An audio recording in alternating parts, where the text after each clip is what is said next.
Ce qui aurait dû être un vol ordinaire de Barcelone à Londres a pris une tournure drastique lorsque Gail a été moqué par un homme à cause de sa peau noire. La situation a dégénéré, interrompant le vol. Cependant, aucun d'eux ne savait qui était l'homme derrière eux.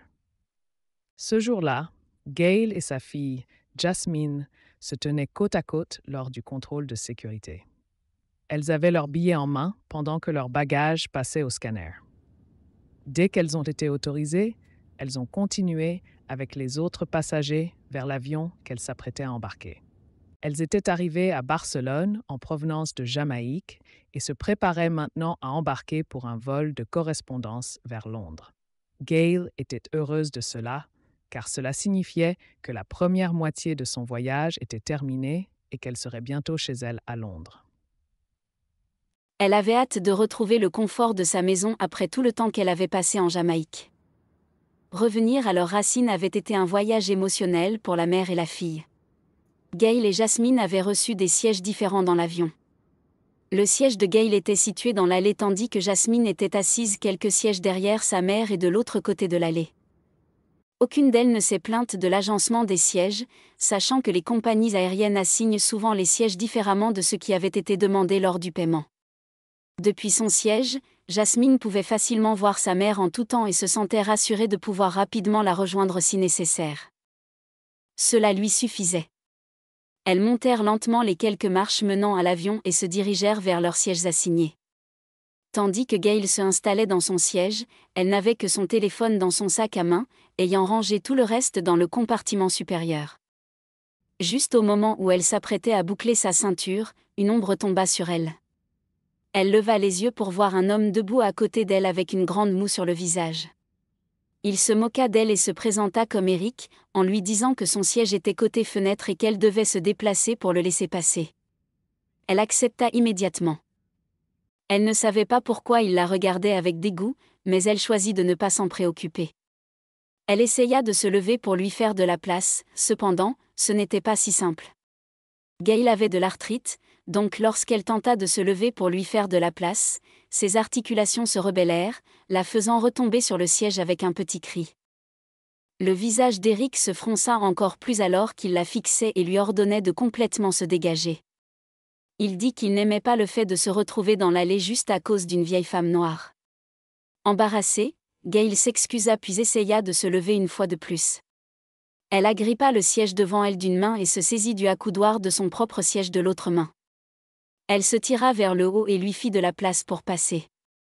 Eric ne bougea pas immédiatement. Il se moqua d'elle en regardant ses difficultés pour l'accommoder.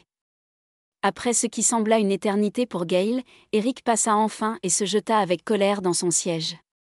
Gail s'assit à côté de lui, et c'est alors que les problèmes commencèrent. Eric commença à lancer des propos désobligeants envers elle. Il détestait le fait de se retrouver assis à côté d'une femme de couleur. Il l'attaqua verbalement sans provocation. Le seul crime de Gail était la couleur de sa peau et son accent jamaïcain. Eric traita Gail de choses stupides pour avoir eu l'audace de le faire attendre. Il éleva la voix contre elle, et lorsqu'elle essaya de répliquer, il haussa encore plus la voix et lui ordonna de se taire. « Ne t'avise pas de me parler avec cet accent » cria-t-il. À ce moment, la confrontation commençait à attirer l'attention de tous les passagers dans l'avion, et bien sûr, de Jasmine.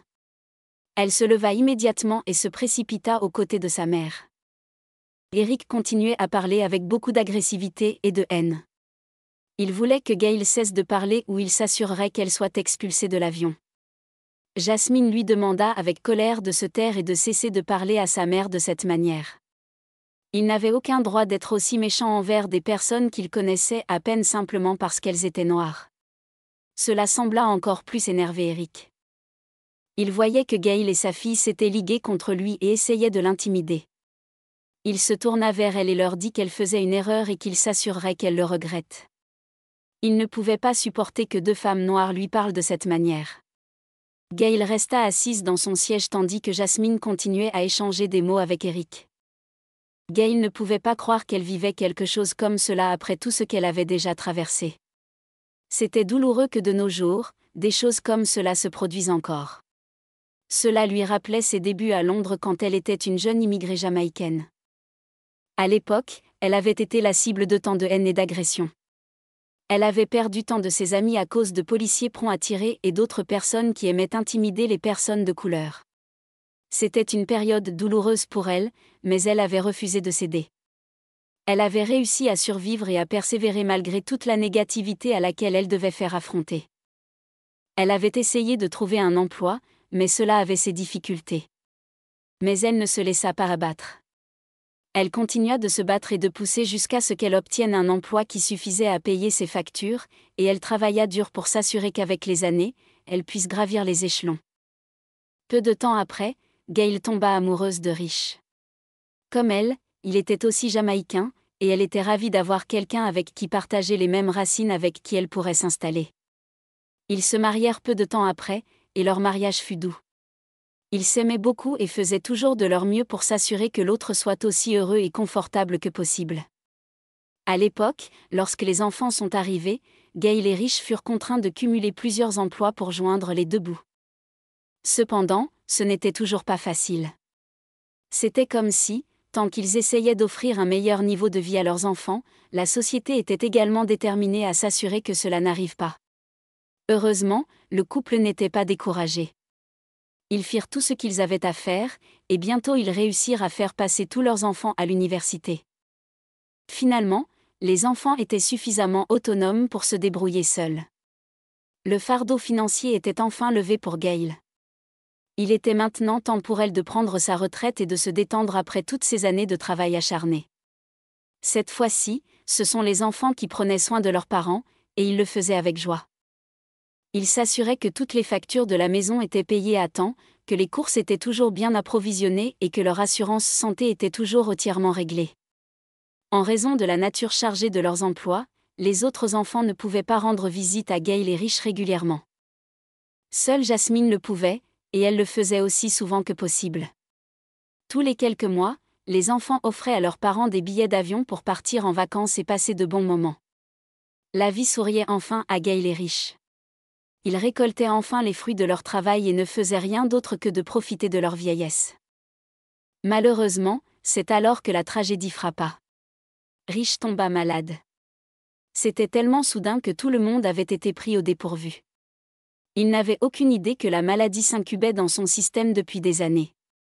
Rich n'avait jamais fait de contrôle régulier car il avait toujours été en bonne santé. Lorsque les symptômes commencèrent à apparaître, c'était déjà trop tard pour faire une différence. Gail était bouleversée. Elle ne savait pas quoi faire. Sous ses yeux, son mari s'affaissait de jour en jour. Il avait constamment de la fièvre, et rien de ce que faisaient les médecins ne semblait fonctionner. Finalement, à peine un mois après son hospitalisation, il succomba aux mains froides de la mort. La mort de Rich bouleversa complètement Gail. Rien n'était resté pareil pour elle. Elle ne pouvait pas rester seule à la maison toute la journée.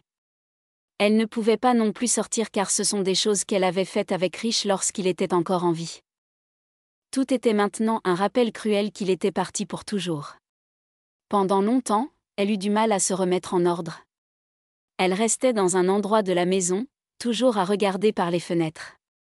Elle ne mangeait que lorsqu'elle se sentait faible. La vie avait perdu son sens pour elle, et elle ne savait pas quoi faire ensuite. À ce moment, Jasmine et ses frères et sœurs réalisèrent que si rien n'était fait, ils risquaient de perdre leur mère également, et c'était quelque chose qu'ils ne pouvaient pas permettre. Ils commencèrent à lui rendre visite régulièrement et l'emmenèrent chez Jasmine pour qu'elle ne soit plus jamais seule. Lorsque la mort de Rich eut 1 an, Jasmine décida de conduire Gail en Jamaïque pour les commémorations. Sachant que Gail et Rich venaient tous deux de Jamaïque, Jasmine croyait que le voyage aiderait sa mère dans le processus de guérison, et elle avait raison. Le voyage entier fut passé avec les parents de Gail, qui avaient également connu la perte de Rich. Être entourée de familles partageant leur chagrin rendit un peu plus facile à Gail de gérer la situation. Ce fut une période magnifique remplie de rires, de chaleur et de guérison. Gail regretta même de ne pas être rentrée plus tôt. Elle promit de commencer à venir régulièrement les voir. Peu de temps après, leur voyage se termina et ils planifièrent leur retour à Londres. D'abord avec le vol pour Barcelone, puis le vol de correspondance pour Londres. Le vol vers Barcelone s'était bien déroulé, rien ne s'était mal passé. Cependant, C'est lors du vol pour Londres que tout ce qui pouvait mal se passa absolument, grâce à Eric. Maintenant, alors qu'ils continuaient à échanger des mots dans l'avion, les autres passagers étaient exaspérés par le spectacle secondaire. L'avion fut contraint de faire demi-tour et de retourner à Barcelone pour que la situation puisse être réglée. À ce moment-là, Gail était en larmes. Non seulement des larmes de tristesse, mais aussi de frustration et de pure humiliation. Elle ne pouvait pas croire qu'après tout ce qu'elle avait traversé, les choses pouvaient empirer de cette manière. Après tout le travail acharné et les sacrifices qu'elle avait faits pour sa famille, voici le genre d'humiliation auquel elle était confrontée. Même Jasmine ne pouvait s'empêcher de se sentir découragée alors qu'elle était assise à côté de sa mère et regardait l'homme qui était encore agressif. L'avion atterrit de nouveau à Barcelone, et l'équipage demanda à tout le monde de descendre de l'avion. Après cela, une équipe de policiers monta à bord et appréhenda Eric. Ils interrogèrent ensuite tous les témoins de l'incident et recueillirent leurs déclarations. Gail fut finalement invitée à fournir une déclaration également, et elle le fit. Le processus entier fut long, et lorsque tout fut terminé, la journée était presque finie également. Le vol pour Londres fut reprogrammé pour le lendemain. L'incident fit les gros titres dans le monde entier. Lorsque Gail et Jasmine revinrent finalement à Londres, elles furent accueillies par un véritable cirque médiatique. L'histoire de ce qui leur était arrivé était partout. L'afflux de soutien venant de personnes du monde entier était incroyable. On avait l'impression que le monde entier soutenait Gail et Jasmine. Cela avait été l'une des expériences les plus stressantes de la vie de Gail. C'était un contraste total avec le confort qu'elle avait imaginé pour sa retraite, mais cela lui montrait aussi combien elle était arrivée loin. Elle était reconnaissante pour le soutien qu'elle avait reçu et savait qu'elle pouvait toujours compter sur ses enfants et ses petits-enfants. Avec leur soutien, elle savait qu'elle pouvait surmonter n'importe quoi.